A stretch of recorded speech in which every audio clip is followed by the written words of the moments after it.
Merhaba değerli izleyicilerim. Gecenin Yıldızları kanalıma hoş geldiniz. Yepyeni bir videoyla karşınızdayım. Sizler için aşk dolu görüntüler, güzel paylaşımlar sunacağım.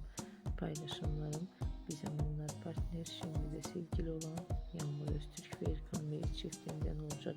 Birbirine yakışan çifte konulardan güzel görüntüler, aşk dolu paylaşımlar geldi. Görüntüleri bir araya toplayıp sizler için sunuyorum. Umarım beğenirsiniz. Benden bu kadar. Hoşça kalın. Sağlıcakla kalın arkadaşlar.